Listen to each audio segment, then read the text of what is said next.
Welcome to Is Franchising Right for You? With your host, Rick Morgin.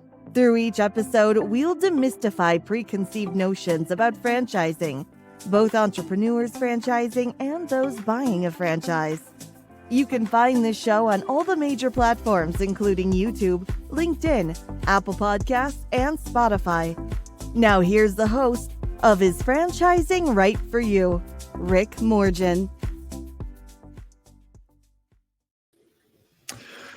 Well, Jim and Leah, before I introduce you, I do want to tell the viewing and listening audience that I overestimated my acrobatic capabilities after leaving the San Francisco Giants game after they beat the San Diego Padres, leaving the stadium, fooling around. I misjudged the curb and I hit the pavement. Knee and head. I was checked out by the medical staff and released, which was fortunate. But I have this nasty abrasion above my head and a couple of bruises under my eyes and a sore left knee. So with that out of the way, I do want to welcome my guests, Lea Walters, Jim Rinsem of Sysco. Sysco, I've only known Sysco as food distribution. I see your trucks all the time. I know one of the brands that I've been able to take to a franchise called the Wheat Chippy. They use Sysco for a lot of all their products. But what I didn't know until I had connected with Leah and we talked, I didn't know Sysco was involved in emerging brands and franchising. Let's elaborate on that. Yeah, I think I can start, or Leah can jump in anytime she wants to. We've been blessed enough to work together for a little over 2 years now in several projects, and just to brag about her a little, she runs the North market. We have 3 markets at Sysco for emerging concepts. I'm the leader of the team, but actually Leah leads me most of the time. So, so she handles the North market. We are in the middle of backfilling the South market. And then we have Todd Russlander who handles the West market. So we call it the USBL, which is the US Broadline. And we decided about 5 years ago, after I did training around the country for our new business developers, those local new business developers bringing on new business. We worked through the process after we did the training program. And I decided 5 or 6 years ago, we really needed to grow with the growers. We needed an emerging concepts team, business development team that worked on those emerging concepts, not the de-emerging concepts or the ones that are a steady state that already have a procurement team completely in place. So we really focused on that. And that's why we developed emerging concepts. So we're 3 years strong now. Leah's about 2 years in. And it's done really well. As a matter of fact, it's 4 years, was February, 4 years. Man, I lost a year. That's for me being a Cubs fan. So, you look at it that way because we lost 100 years before we won a World Series. But, you think of it that way, that this 4 years, we've just been very blessed. I mean, we've brought on about $1.9 billion worth of business, several concepts, and we haven't lost anything.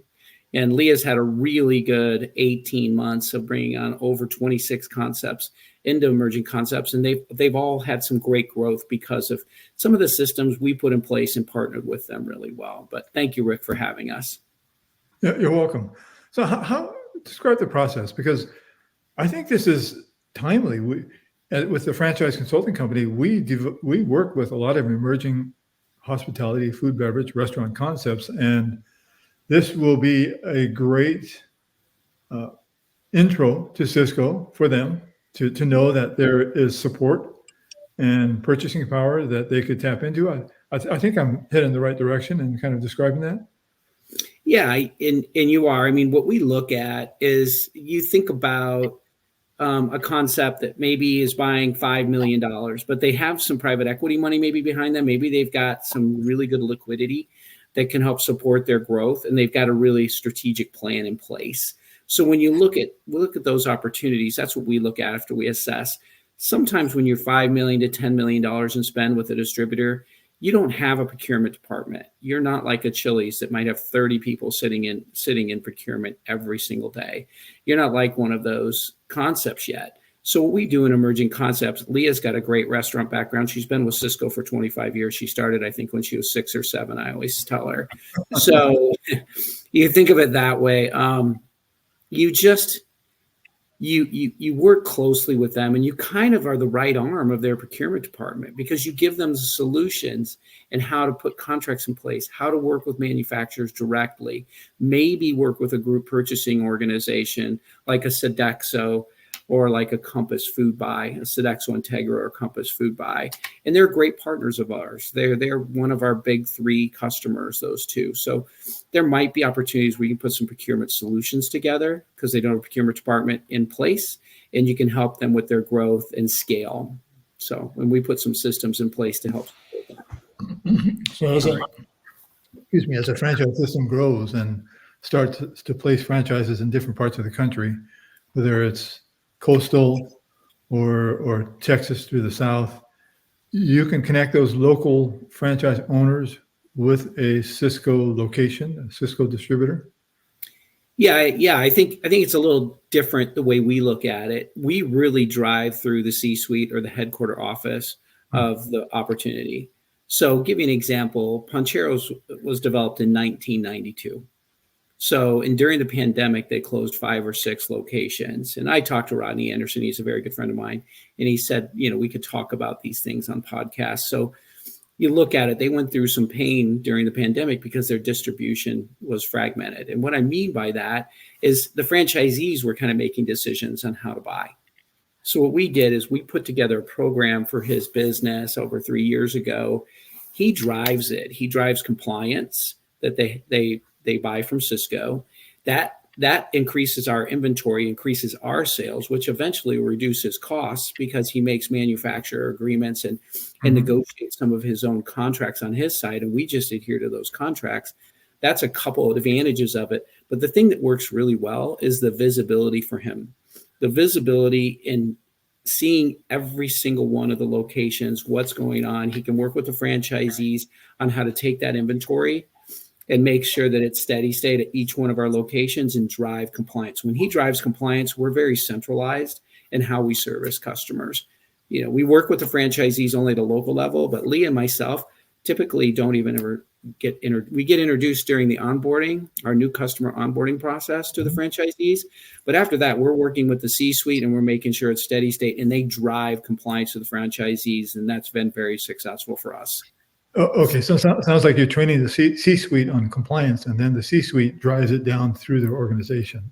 Correct. So, Lea, what is your Sysco North region? What states does that encompass? Yeah, thanks. So the North market is essentially about a third of the country. If you think about the Dakotas all the way across the northern part of the country to like Maine and New York, and then my horizontal cutoff is kind of Nashville. But if you think about emerging concepts and brands that are growing, we know naturally there's going to be a lot of crossover. And that's where we work together as a team. But typically we identify where the headquarters or where the C-suite, where the team is based in the country. And then we try to lean into having someone sort of lead the strategy that might be more local, so that it, for ease of meeting in person and helping to support them, but working on opportunities that cross the entire country. So you mentioned a customer and friend, Pancheros, I think. Is there any other case studies that you could kind of? Yeah, I mean, I'm going to talk about one that everybody probably knows, and it's my favorite cookie right now in the world. So Crumble Cookie, they were with the competitor. They had 124 locations. And the same thing, I mean, like you said earlier, some of the franchisees were driving some of those purchases. When we worked with Jason and Sawyer very closely, it took a year to identify, almost 2 years actually, how do we put a process together, because they change their cookie every week. Right. So there you have inventory challenges. And if you're going to scale across the country and you do an M&M top cookie and you need baby M&Ms and we don't stock those, we have to bring in a whole pallet, what if they don't go through them? Right. So then we have expense, we have shrink, we have all those things. So we had to do a lot of work on the back end before we could onboard them from the competitor with 124 locations to put process together with all their manufacturers, so that it wouldn't affect Sysco, it would help reduce their expenses, and we could scale them very quickly. And in talking to Jason, you might have seen on LinkedIn sometimes, he really loves the partnership that we have now. And when you think about this fast-growing concept, I've never in my lifetime, I come from the restaurant business my whole life. That's all I've ever been in food service and food service industry and restaurant business. I've never seen a concept grow like Crumble did. They have over 850 locations now. And I take pride in that because our team really got together. We don't manage anything, but we help with the process, we help with solutions, and we help give them ideas how to scale. And if we couldn't have handled the business, we wouldn't have taken it. That's why we haven't lost any business, because it has to be both sides agree on the systems and the process. So I'm very proud of them to have over 850 locations, and they only own, I think today, they only own 10 of the 850. The rest are franchisees. That's an amazing story. Yeah. So I attended the International Pizza Expo in Las Vegas towards Yeah, the a few end of weeks ago. Mm-hmm. And let me back up. One of the services that the franchise consulting company offers is an ecosystem to take a restaurant or any type of business from independence to a franchise system and then help them scale and grow. And then I'm working with a couple of potential clients in the Northeast. Now, if they go through the process and become a legal franchise where they can be sold, at what point is it the right time to introduce them to Leah, let's say? So, I mean, Leah can answer the question too. Do you want to take this one, Leah?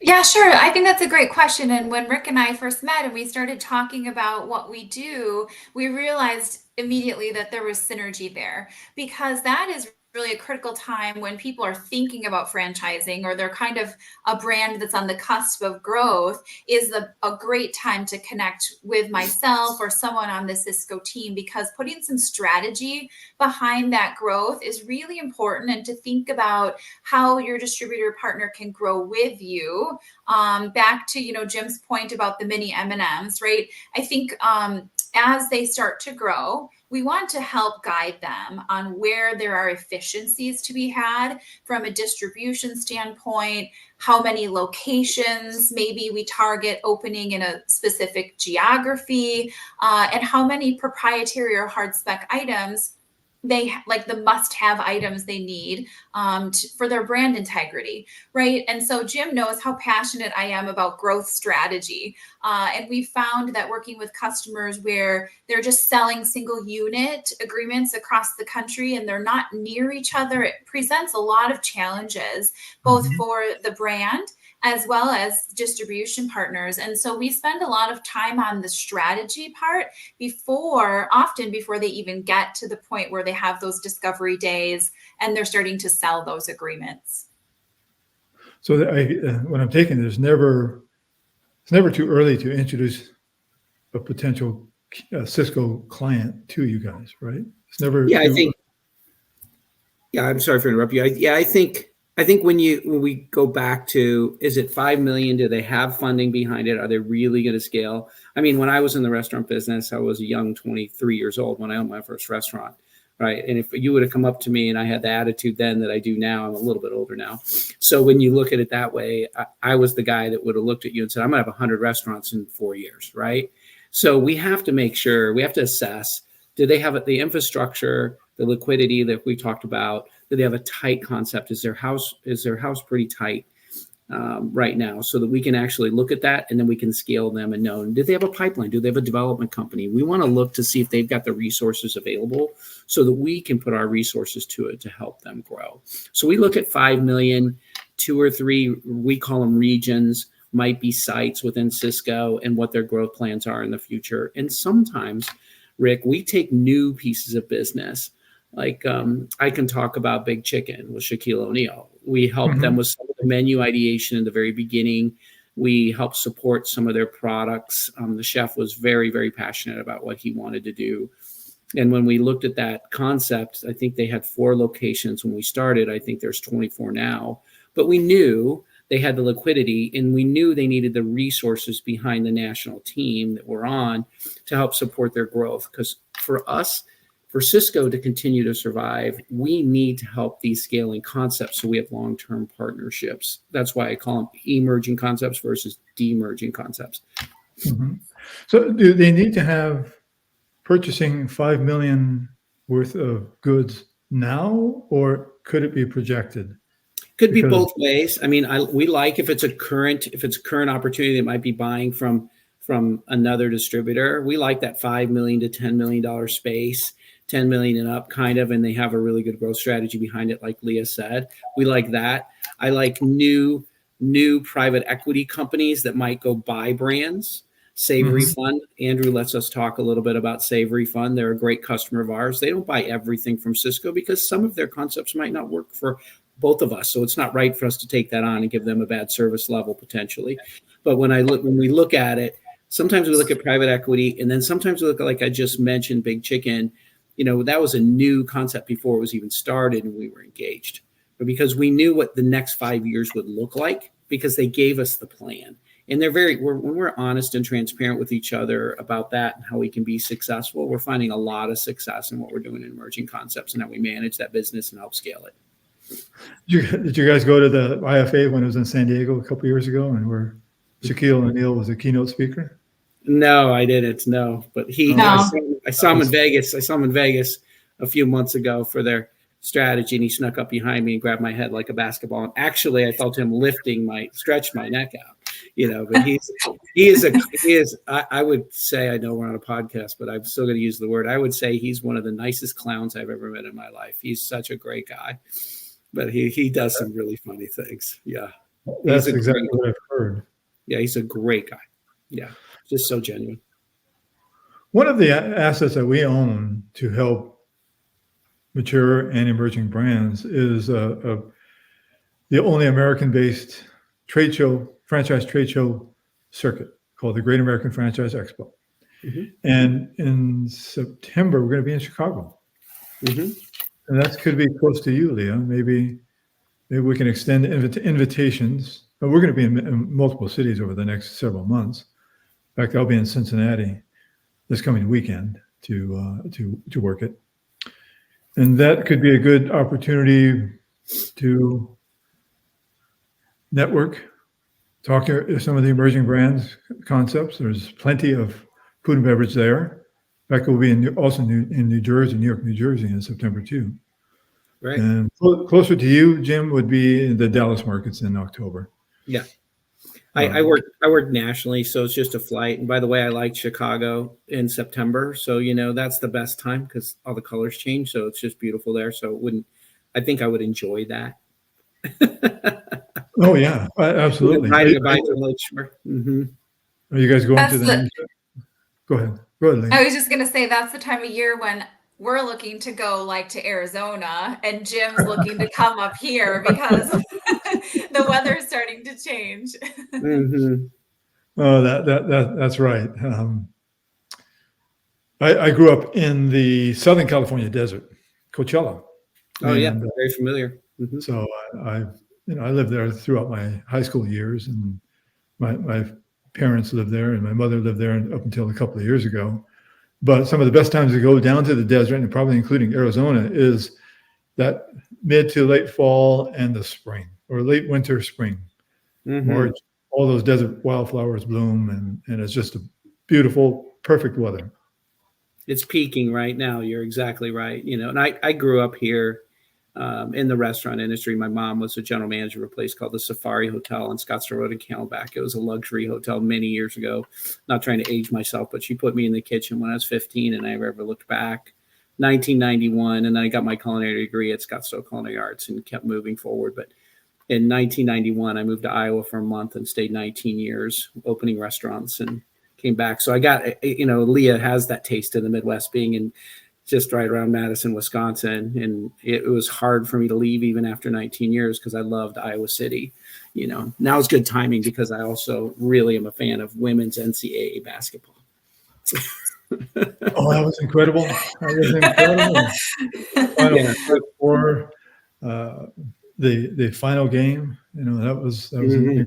And South Carolina run of an undefeated season all the way through. It was amazing. Yeah, I was blessed enough to feed the team when I was there for a couple of years in 91 through 2007. I was blessed enough for a little bit. And viewership set records. It's really exciting basketball too. It is. Will we see you guys at the National Restaurant Association? I'm about 55%. it's not cheap to go there anymore. And we like Leah loves her favorite word is strategy. Her and I have to make sure we have a really tight strategy before we commit to go. But I'm saying most likely, yes, we're about 51%. That's on the agenda this week, actually. Oh, cool. Yeah, I've done 15 years. The last two, I didn't go the last two. Leah went last year, and she had a lot of success there. Good. We have a sister company called Franchise Genesis, and they do all the work to get from a company from independence to a franchise model. And so I'll be working under that banner in that booth. Oh, I'd love to see that. Actually, that makes sense, right? Because like Pancheros, I mean, he had 5 or 6 locations, and he had to put a strategy together to start building franchisees, and it took him a little bit to figure that out. It'd be nice to kind of adapt and see who those opportunities are. Yeah, Rick, you just got him from a 50% up to like a 60, I think. So we'll probably see you at the NRA. My expectation will be to see Jim in Chicago. That's right. I give Leah high numbers to close win some great concepts sometimes too. So she always challenges me on that. It's fun. Yeah. And I can say, I know we only have a few minutes left, but I would just say, for franchisee, if they're listening to this or they're thinking about getting into franchisee business, I would say the distribution piece has to be the tightest in food and beverage. You have to pick up every nickel, dime, and quarter in this business. And a lot of times people don't understand the profit margins in the restaurant business can be very slim, but they can also be very healthy if you're very, very tight on how you do it. And when you fragment distribution, whether it's Sysco, US Foods, or PFG, whoever it is, at the end of the day, if we're not compliant, we can't give you the visibility at Sysco. We can't give you the inventory levels you want. And then our service level goes down, and ultimately the costs go up for the franchisee. So if we're very strategic, like Leah says, it's important that we have this so tight that they can come in and say, okay, we're going to be compliant, but here's our expectations. And we come together as a team with full transparency. And we're finding so much success in that it's really working for us. And I'm pretty excited. And there's got to be a trust level there too. Hey, before we go, can I ask you guys a question? And it's about a franchise that I'm helping develop and grow. They're a coffee machine and coffee bean distribution model. So a franchisee would be a distributor of these machines and selling the beans that go into produce, any type of drink that a Starbucks or a sophisticated coffee shop can produce. As his business starts to grow, I mean, it's going to be burdensome for him to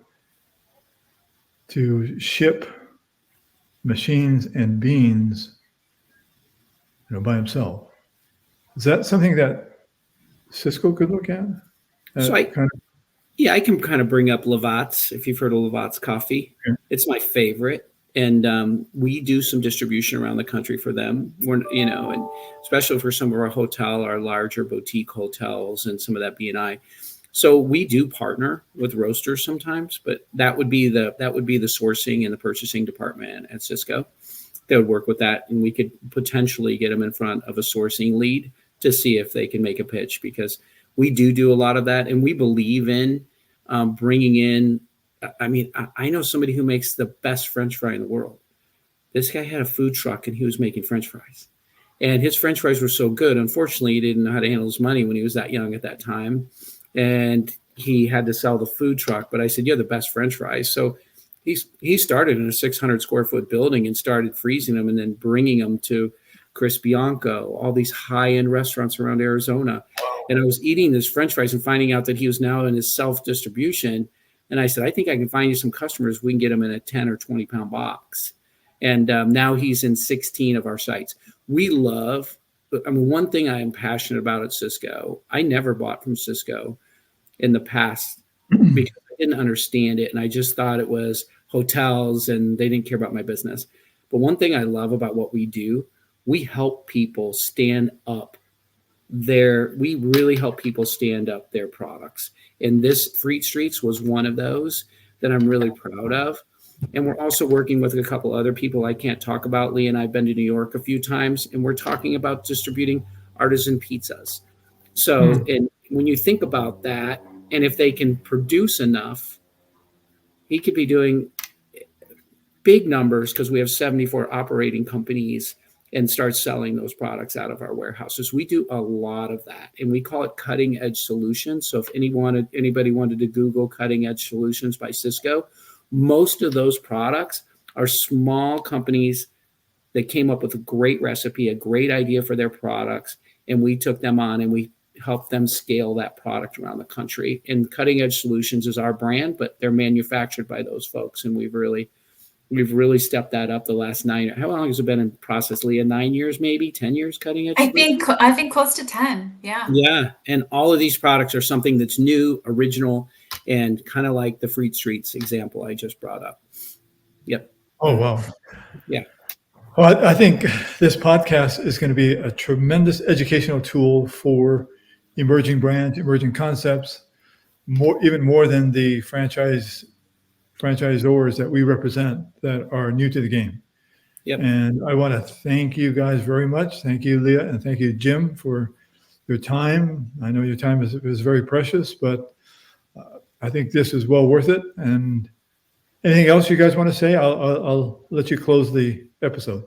Well, Rick, I want Leah to say something at the end too, but I just want to say thank you, first of all. And, having Lee in the North, having Todd Russlander in the West, Leah's been with Sysco, like we said earlier, 25 years. Todd's been 25 years. I'm the rookie at 17. So, you think about it that way.